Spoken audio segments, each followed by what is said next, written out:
महाभारत यह कहानी है भारतवर्ष के इतिहास की, जहां नारायण को स्वयं नर अवतार लेकर आना पड़ा।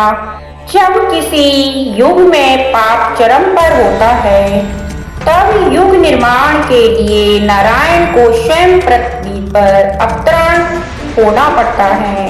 ऐसी ही एक भीषण गाथा जिसमें भीषण रक्तपात मचा, उसके साक्षी स्वयं नारायण श्री कृष्ण थे।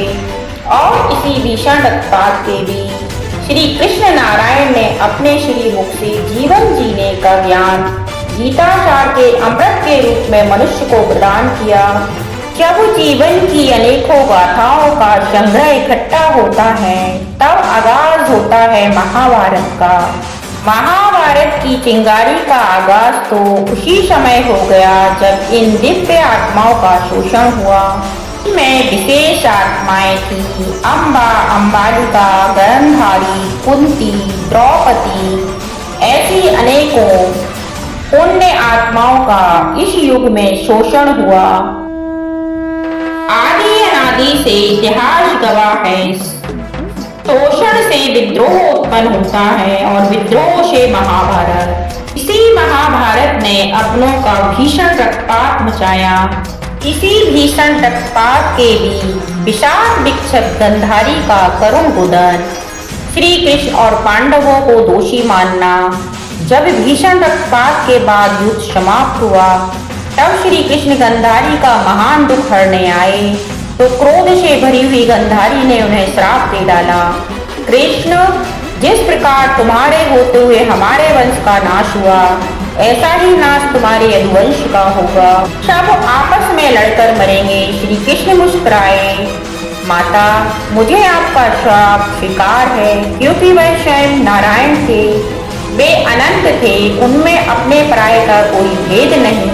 वह अंतर्यामी हैं, वह सरल हैं, वह सहज हैं, वह अंतर्यामी हैं, वह कृष्ण हैं। जब जब पृथ्वी पर अधर्म का साम्राज्य अपने चरम पर होता है, तब तब नई सृष्टि सृजन के लिए नारायण का अवतार होता है। विदिर, जो एक महान नीतिज्ञ थे, उन्होंने गंधारी को सत्यता का दर्शन कराया और इस प्रकार संवाद किया। देवी, आपके महान दुख का कारण श्री कृष्ण या पांडव नहीं, अब तो आप स्वयं भी हैं। इस महाभारत के युद्ध के भीषण रक्तपात की एक श्रृंखला आप भी हैं। देवी, इस महाभारत का बीज तो सदियों पहले पड़ चुका था। आज तो वह श्राप फलित हुआ है। उस बीज का अनावरण तो धृतराष्ट्र के पिता विचित्रवीर्य के द्वारा पड़ा। वह श्राप का बीज एक विशाल वट वृक्ष बना। दुर्योधन तो उस वट वृक्ष का एक फल मात्र था। जब शक्तिशाली राज्य हस्तिनापुर में एक ऋषि से उनके अधिकारों को छीना गया, ऋषि मांडव्य को फांसी पर चढ़ाया गया। चित्रवीर के समय ये बीज उस दिन बोया गया।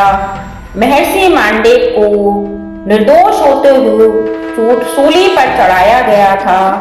देवी, यह श्राप लिखित नहीं कथित है। ये श्राप था कि इस सिंहासन पर बैठे राजा के 100 पुत्र होंगे, किंतु वे विनाश लेकर आएंगे। यह सुनकर गांधारी कांप गई। पुत्रों को वह शंकर का आशीर्वाद मानती थी। गांधारी ने प्रश्न किया, भीष्म पितामह इस संकट से कैसे अनभिज्ञ थे? यह एक ऐसा ऋण था जिसे कुरु रक्त से ही चुकाया जाना था। आपको ज्ञात होगा, जब 18 महीने के प्रसव के बाद दुर्योधन का जन्म हुआ, उस समय नियति ने अपने संकेत देना शुरू कर दिया था। शियार बोलने लगे, भयानक भयावह आवाजें आने लगी। तब ऋषि गणों मुनियों ने मंत्रणा की कि इस बालक को हमें हस्तिनापुर में नहीं रखना चाहिए, परंतु आपने ममतत्व के कारण अपने आंखों पर पट्टी बांधी हुई थी।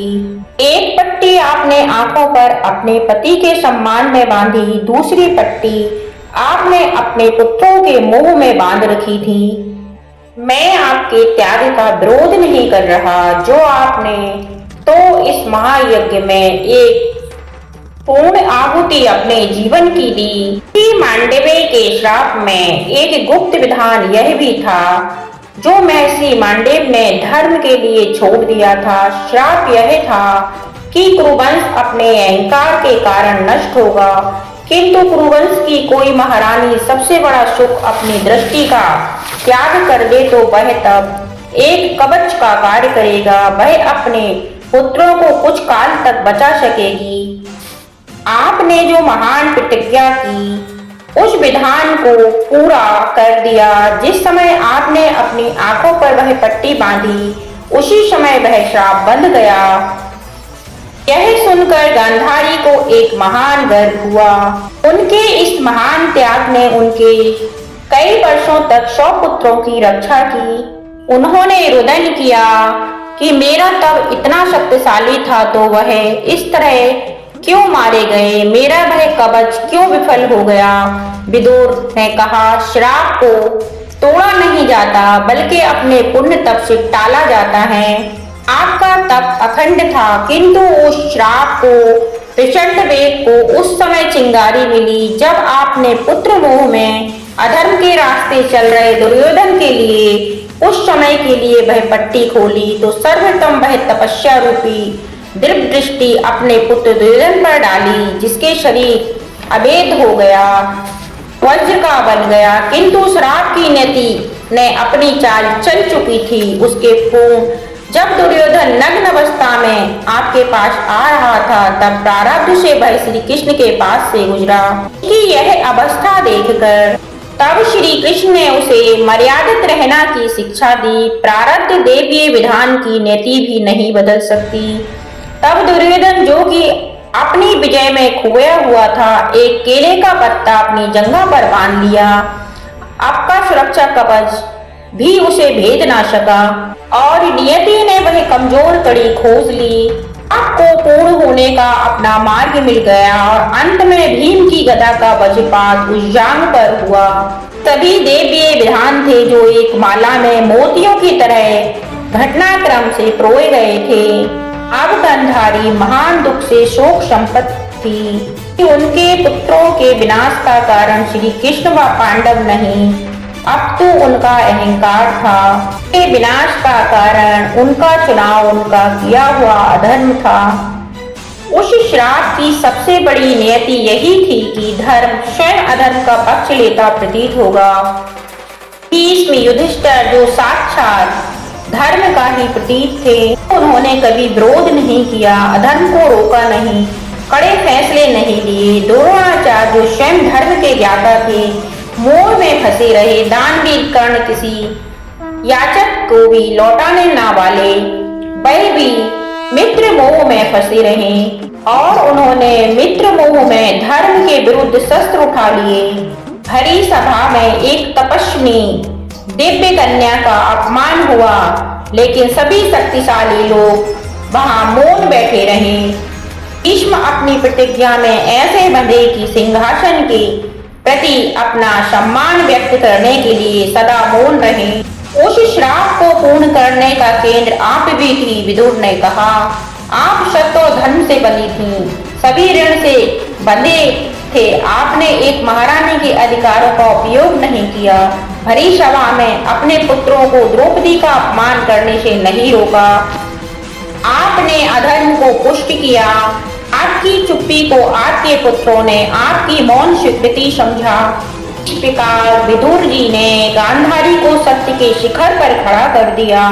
आपकी चुप्पी में एक युग का विश्व छुपा हुआ था। अब गांधारी अपराध बोध से ग्रसित थी। इस युद्ध को वह अन्याय समझ रही थी। अब वह कर्म दर्पण में स्पष्ट प्रतिबिंब था। तब एक प्रश्न गांधारी का, हे विदुर, श्री कृष्ण स्वयं नारायण थे तो उन्होंने यह भीषण रक्तपात क्यों नहीं टाला। महारानी, श्री कृष्ण यह सब रोक सकते थे, लेकिन वे इस अधर्म को रोकने नहीं समाप्त करने आए थे। हस्तिनापुर का अधर्म सारे आर्यव्रत को निगल रहा था। शक्तिशाली लोग दुरुपयोग कर रहे थे, धर्म कुचला जा रहा था। हे देवी, यह धर्म युद्ध तो अनेकों श्रृंखलाओं का एक संग्रह है। महाभारत कर्म पर नियंत्रण न होना, शक्ति का दुरुपयोग, नारी का अपमान, अधिकारों का हनन, वचनों का दुरुपयोग, ये सभी महाभारत का आगाज था। नारायण को नव निर्माण के लिए अधर्म के वृक्ष को उखाड़ना ही पड़ता है। इस युग का अधर्म अपने चरम पर इतना था कि स्वयं नारायण को जन्म लेना पड़ा। उस महाभारत की गाथा की श्रृंखला में स्वयं नारायण को पात्रता निभानी पड़ी। गांधारी अब श्री कृष्ण की लीला को समझ चुकी थी। कर्म की महानता उस महायज्ञ की आहुति बन गई। युग के प्रारंभ के लिए अब कृष्ण के आदर में दोनों हाथ जोड़ दिए। विदुर ने कहा, आप एक महान तपस्विनी हैं। अब आप अपने आत्मज्ञान से प्रजा को अलौकिक ज्ञान की प्रदान करें। धर्म की पुनः स्थापना के लिए इन सभी शक्तिशाली अधर्मियों का मारा जाना ही उचित था। इन सभी वीरों ने अपने पुराने वस्त्रों का त्याग कर दिया और नए जीव के रूप में नए शरीर का धारण करेंगे। अब आप एक महारानी का कर्म पूरा करें और हस्तिनापुर को शिक्षित करें, नई पीढ़ी का मार्गदर्शन करें और इस प्रकार एक नव निर्माण में अपना योगदान प्रदान करें। यह कथा महाभारत की एक संग्राम की, आंखों देखे मौन की यह कथा थी भीष्म के त्याग की। वचन दिया सोचा नहीं, होगा क्या परिणाम, सोच समझकर जीवन में करने होंगे काम। जीवन को समझा रहा जिया हुआ इतिहास, जब तक तन में सांस है तब तक मन में आश। इस तरह एक महान तपस्विनी गांधारी के धर्म युग में योगदान की यह महाभारत गाथा संपूर्ण हुई।